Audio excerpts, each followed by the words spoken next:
बिर्याणीची खरी चव कशामुळे येते तुम्हाला माहिती आहे का? तर हा बघा क्रिस्पी बरिस्ता म्हणजेच तळलेला कांदा. हा कांदा तळण्यासाठी ना कांदा नेहमी उभा धरायचा आणि मग असे त्याचे काप करायचे. नेहमीच्या पद्धतीने कांदा नाही कापायचा तर उभ्या पद्धतीने कापायचा. म्हणजे यातल्या बघा पाकळ्या लगेच मोकळ्या होतात.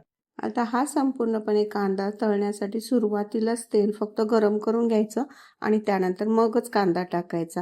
नंतर जेव्हा कांदा टाकेल त्यानंतर गॅसची फ्लेम एकदम बारीक करायची. बारीक गॅसवरती हा कांदा सतत हलवत मस्त असा क्रिस्पी होईपर्यंत गोल्डन होईपर्यंत तळून घेत राहायचा. गॅसची आच जर मोठी केली आणि जर तळत असाल तर कांदा करपट असा लागतो आणि आतून पण तो कच्चा आणि मऊ पण पडतो. एकदम कुरकुरीत कांदा असा हा तळून होतो आणि जेव्हा हा गोल्डन कलरचा झाला की गॅस बंद करायचा आणि लगेचच याला तेलातून बाहेर काढायचं.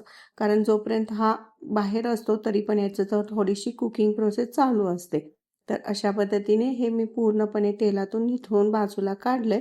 आता आपल्याला बिर्याणी अजून टेस्टी करायची असेल तर हा कांदा थोडासा गार करून घ्यायचा आणि त्यातला थोडा कांदा आहे ना मिक्सरला थोडासा बारीक करून घ्यायचा आणि जी बारीक केल्यानंतरची जी पेस्ट असते ना ती पेस्ट आपण बिर्याणीचा जो मॅरिनेट केलेला मसाला असतो, मग कोणतीही बिर्याणी असू दे, नॉनव्हेज असू दे, व्हेज असू दे, तर त्यामध्ये हा वरून कांदा घालायचा बारीक केलेला आणि थोडेसे हे तळलेले कांदे पण टाकायचे.